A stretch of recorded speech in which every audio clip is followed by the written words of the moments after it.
Hello दोस्तों, veterans, मैं दीवान सिंह। मैं आपको बताना चाहूँगा, अब मुझे ऐसा लगने लगा है वेंकटाचलम साहब का डीएस मूर्ति साहब को डिफेमेशन देना, और आज और ये कोई लेख लिखा है किसने, जेएन शुक्ला ने। ये बार बार लिखते हैं, ये कोई नेशनल कन्वीनर है और 21/10/2025 को लिखा है इन्होंने, बहुत लिखते रहते हैं। अब इनका जो लेख है, मुझे ऐसा लगता है जो वेणुगोपालन साहब ने जो कदम उठाया है, सीधे सीधे तो कुछ नहीं कह पा रहे, लेकिन घुमा फिरा करके शायद उसका ये अपोज कर रहे हैं। शुक्ला साहब, मैं आपका ये पढ़ूंगा और मैं बार बार आपसे ये कह रहा हूं साहब, ये आरबीआई लाइन को छोड़िए, आरबीआई लाइन को छोड़िए, आरबीआई लाइन को छोड़िए। आप कहते हो कि सुप्रीम कोर्ट में आरबीआई लाइन पर केस पड़ा हुआ है। सर, हारोगे। आरबीआई लाइन पर आपको ऑथराइज नहीं है। आप ऑलरेडी चंडीगढ़ हाई कोर्ट में हार के बैठे उसी बेस पर। आपको यदि पेंशन अपडेशन मिलेगा तो केवल और केवल अपना पेंशन रेगुलेशन 1995 से मिलेगा। उसको इंटरप्रेट करने वाला कोई आदमी चाहिए। अब इन्होंने क्या क्या कहा है, बड़े ही तरीका से ये समझते हैं, कोई समझेगा नहीं इनकी चाल को। क्योंकि वेणुगोपालन साहब जो अभी कोशिश कर रहे हैं, और खास करके हम तो केवल और केवल उस जो केरला हाई कोर्ट में जो केस पड़ा हुआ है राजन बाबू साहब का, उस पर ध्यान लगा करके बैठे हुए हैं। ऐसी श्रृंखला वाले केस से मुझे तो कोई आशा है नहीं। और यदि आप कहते हो कि आरबीआई लाइन पे है, फिर तो बिल्कुल ही आशा नहीं है। और यदि आईबीए का एफिडेविट पढ़ा जाए तो वहां सेंट्रल गवर्नमेंट की लाइन पे है, तो बिल्कुल आशा नहीं है। उसके लिए कोई वकील चाहिए, अच्छा खासा निदेश गुप्ता जी जैसा, या और कोई बड़ा वकील चाहिए जो बहस कर सके और वहां से निकाल के ला सके। और दूसरा, हम 29/10/2025 को जो LIC वाला केस है, उसकी और ज्यादा बड़ी इच्छा तमन्ना से कर रहे हैं। अब ये क्या कहते हैं, bank pensioners should carefully note that the following issues are sub judice in honourable Supreme Court and need to be taken up at the high court level. कहते हैं कि केस पड़े हुए हैं, और कौन कौन से केस पड़े हुए हैं। पेंशन अपडेशन का केस बता रहे हैं वो, issue of periodic pension updation along with veg revision of bank pensioners on RBI line. Sir, क्या बात नहीं कर रहे हो, कौन सी भाषा लेके आते हो आप नेशनल कन्वीनर हो, आपने कभी अपना बीपीआर पढ़ा है क्या 1995 का? कहीं लिखा है उसमें आरबीआई लाइन? आपको आरबीआई लाइन अलाउड है क्या? क्यों आपको आरबीआई लाइन मिलेगा? आपको मिलेगा आपके पेंशन रेगुलेशन से मिलेगा, उसमें नहीं है तो नहीं मिलेगा। और उसमें है पेंशन अपडेशन। बार बार बार बार आप एक आरबीआई लाइन, क्या आपको कोई खाली है कहीं से, ग्रेटिफिकेशन मिला है कहीं आईबीए वगैरह से, या और कहीं से मिल गया है कुछ, या लोगों को आप गुमराह करते रहते हो। फिर आगे, pending SCI known as Samsung case, we don't think anyone has an organizational and personal capacity need to do anything in this regard। हम बोले हमें जरूरत नहीं है मतलब कुछ भी करने की इस केस में। SCI decision will be final and cover all pensioners, we all should be bear patience। 30 साल से लग रहे हैं सर। चलो शुक्ला साहब, एक काम करो ना, आप सुप्रीम कोर्ट वाला जो केस है उसकी तारीख लिखवा के सुनवाई करा दो ना। आप लोगों को बेवकूफ बनाना बंद कीजिए शुक्ला साहब। आपको नहीं पढ़ना आता है, रेगुलेशन नहीं पढ़ना आता है तो छोड़ दीजिए। अदरवाइज ये आरबीआई लाइन बार बार आपसे कह रहा हूं, इस आरबीआई लाइन को आप छोड़ें। दूसरा, आप बात करते हो पेंशन ऑन स्पेशल अलाउंस, और आप कहते हो तुषार मेहता जी ने सारे जितने पेंशन अलाउंस पर ये जितने भी पिटीशन पड़ी हैं इकट्ठी करा दी हैं। शुक्ला साहब, आपको पता होना चाहिए, उत्तराखंड हाई कोर्ट ने स्पेशल अलाउंस पर ग्रेचुटी, पेंशन और आपका कम्यूटेशन तीनों को अलाउड कर रखा है। उसके खिलाफ बैंक चले गए सुप्रीम कोर्ट में, और वो सुप्रीम कोर्ट से फाइनल होगा। वहां इसमें कहने की जरूरत नहीं है अभी कुछ भी, वो ऑलरेडी डिसाइडेड है।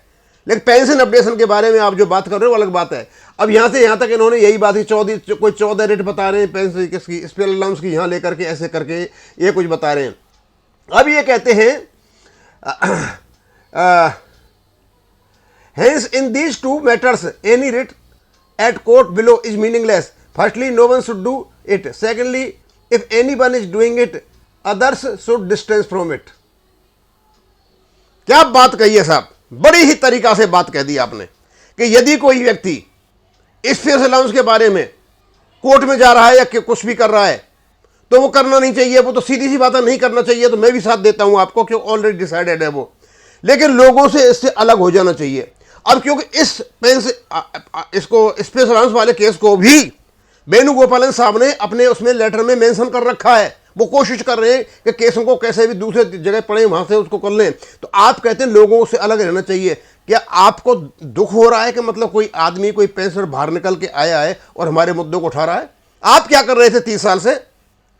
बस आप ऑर्गेनाइजेशन बना करके बैठे हो, आप कन्वीनर बन के बैठे हो, आप चेयरमैन बन के बैठे हो, आप जनरल सेक्रेटरी बन के बैठे हो और लोग रो रहे हैं बुरी तरह से। बस यही काम करते रहे हो। आप लोगों से कहा उससे दूर रहिए, यानी कहने का मतलब पैसे मत दीजिए। ये शुक्ला जी ये कह रहे हैं। We have come across certain such organisations individuals who have filed writ petitions high courts and trying to file. We request pensioners not to fall prey of such acts at all. बोला कुछ लोगों को डाल दिए, तो अब हम आपको बताते हैं। हाई कोर्ट में एसबीआई वालों का, एसबीआई पीए, एसबीआई पीए का केस डला हुआ है। बॉम्बे हाई कोर्ट में विश्वास साहब का पेंशन अपडेशन का केस डला हुआ है। केरला हाई कोर्ट में राजन बाबू साहब का केस डला हुआ है। और जहां तक राजन बाबू साहब का केस है वो बिल्कुल लाइन पे है। सबसे बढ़िया केस यदि है तो केरला हाई कोर्ट में है। और विश्वास साहब का कल मैं वीडियो देख रहा था, he was just instigating the pensioners to come across on the roads. क्योंकि भारत सरकार कहीं प्राइवेटाइजेशन करने जा रही है बैंकों का। भारत सरकार बैंकों को मर्ज करने जा रही है, उसका नाम वो प्राइवेटाइजेशन कह रहे थे। उसके बाद में जवाहरलाल नेहरू, नेहरू गांधी, राजीव, पता नहीं क्या क्या क्या बकवास कर रहे थे। और फिर मोदी ये नहीं करेगा, वो नहीं करेगा, फिर मिल गया तुमको। ये कम्युनिस्ट टाइप के लोगों ने मतलब हमको हमारा सत्यानाश कर रखा है। इस प्रकार की भाषा आकर के जो चैनल पर बोलोगे और वो भी बैंक पेंशन होकर के, तो आपकी कोई भी पेंशन अपडेशन करने नहीं जा रहा है। कोई भी व्यक्ति, किसी की हिम्मत नहीं है पॉलिटिकल पार्टी को छोड़ करके कि जो पार्टी सरकार में है, जो सरकार है, उसके अगेंस्ट में तुम बोलो और तुम कोई फायदा उठा जाओ। आगे कहते हैं Singla case pension updation matter and pension on essay issues where court cases warrant we make it clear that some issues like periodic discrimination in DA, frequency of working and retired on quarterly half yearly basis, और ये discrimination between pre in post 2022 pension no ex gratia amount है। बोला ये एक और DA वाला matter और ex gratia वाला मैटर, ये मैटर हमारे परे हुए, इनको क्या नाम, ये कोर्टों में एजिटेट करने की जरूरत है। ऐसा है शुक्ला जी, आपको जो करना है आप कीजिए और दूसरा आदमी जो कर रहा है उनको करने दीजिए। और पेंशनर में सब में बुद्धि है, वो अपने दिमाग से सोच करके जानते हैं कि हमें क्या करना है क्या नहीं करना है। आप किसी को बताओ या मत बताओ, बताने की आपको जरूरत नहीं है। आपको केस लड़ना है तो आप लड़ दे के जाइए। अदरवाइज जो एक्स रेशिया का मैटर है वो पेंशन से संबंधित नहीं है, वो आपको वन टाइम कोई बेनिफिट दे रखा है, दैट्स ऑल। अदरवाइज लोगों को एक्स रेशिया नहीं, पेंशन अपडेशन चाहिए लोगों को। और ये डीए वाला जो मैटर है, चलो आप डीए वाला मैटर ले लो। अब तक आपको डीए वाला मैटर डाल देना चाहिए था कोर्ट में। आप क्यों नहीं कोर्ट में डाल रहे हो? कोर्ट को आपको पैसों की जरूरत है, हम आपको सहायता करेंगे, क्यों नहीं डालोगे आप? क्योंकि आप लेटर निकालोगे और लेटरबाजी रही है अब 30 साल से लेटरबाजी चल रही है आपकी। तो शुक्ला जी, हम आपसे अंत में यही रिक्वेस्ट करना चाहेंगे, प्लीज बार बार कह रहा हूं आपसे, ये आरबीआई लाइन सर छोड़ दीजिए। सर कौन कहलवा रहा है आपसे आरबीआई लाइन? आपकी आरबीआई लाइन को कोर्ट ने रिजेक्ट कर दिया है और ना कभी आपको आरबीआई लाइन पे कभी भी पेंशन अपडेशन होगा, क्योंकि आरबीआई रेगुलेशन 1990 अलग है और बीपीपीआर यानी हमारा रेगुलेशन, बैंक रेगुलेशन जो है 1995 अलग है। और हमारा 1995 का रेगुलेशन केवल और केवल एलआईसी के रेगुलेशन से मिलता है, आरबीआई के से नहीं मिलता। और हमारा जो कुछ भी है वो सीसीएस 1972 पर आधारित है। इसलिए जो कोई लोग कुछ कर रहे हैं उनको करने दीजिए, आप उनके बीच में ना आए। और ये जो डालते रहते हो ना फालतू की चीज़ें, आप इस प्रकार की चीज़ें डालोगे तो हम उसका अपोज करेंगे और यहाँ लोगों को बताएंगे कि आप लोगों को गुमराह कर रहे हो। अब इसको मैं यही खत्म करूँगा। थैंक यू, धन्यवाद।